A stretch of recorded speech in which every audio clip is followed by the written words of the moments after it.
গতকাল 25 জুলাই সকাল থেকে বিভিন্ন সোশ্যাল মিডিয়াতে ইউটিউবেতে একটি ভিডিও প্রচার করা হয়েছে খুবই নোংরা ধরনের, যেখানে স্ত্রী পুরুষ চরিত্র দেখা যাচ্ছে। তাদের মধ্যে যে পুরুষ চরিত্র তার সঙ্গে আমার নাম যুক্ত করার চেষ্টা হচ্ছে।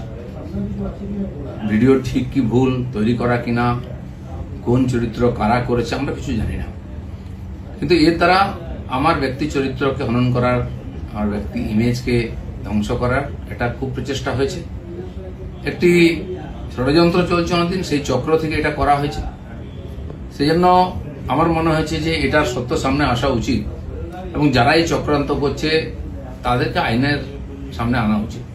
আমি পুলিশের সাইবার ক্রাইমেতে সর্বোচ্চ অফিসেতে আমার তরফ থেকে কমপ্লেন করেছি যাতে এই তদন্ত করা হয় এবং যারা এই চক্রান্তে যুক্ত তাদেরকে এক্সপোজ করে আইনের সামনে আনে, আইনের দ্বারা সাজা দেওয়া হয়।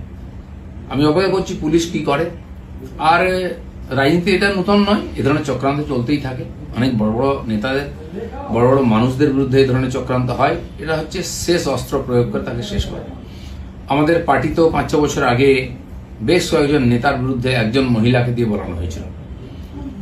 তার মধ্যে আরএসএস প্রচারক ছিলেন এবং পার্টির উচ্চ নেতৃত্ব ছিলেন।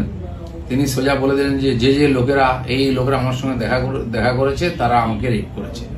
তার উপরে পুলিশি কার্যবাহী হয়, কোর্ট কাছে, তারপরে শেষ চাপা পড়ে যায়। ইদানিং কালে সন্ন্যাসী প্রদীপ্ত মহারাজের ব্যাপারে এরকম হয়েছে। 12 বছর আগে কোনো মহিলা নাকি তার দ্বারা তার উপরে অত্যাচার করেছেন, তিনি এসে স্টেটমেন্ট দিয়ে দেন, সে নিয়ে বিরাট চর্চা হচ্ছে। এ ধরনের ঘটনা লাগাতার হয়। আমাদের পার্টির একজন বরিষ্ঠ নেতা আছেন মাননীয় সঞ্জয় যোশী, তার বিরুদ্ধে বিভিন্ন এই ধরনের ভিডিও সিডি করে সারা দেশে পাঠানো হয়েছিল।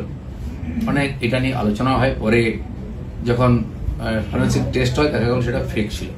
এই জন্য আমার ব্যক্তিগতভাবে যেহেতু আমাকেই আক্রমণ করা হবে, বদনাম করার চেষ্টা হচ্ছে, আমি পুলিশের কাছে, আইনের কাছে গেছি।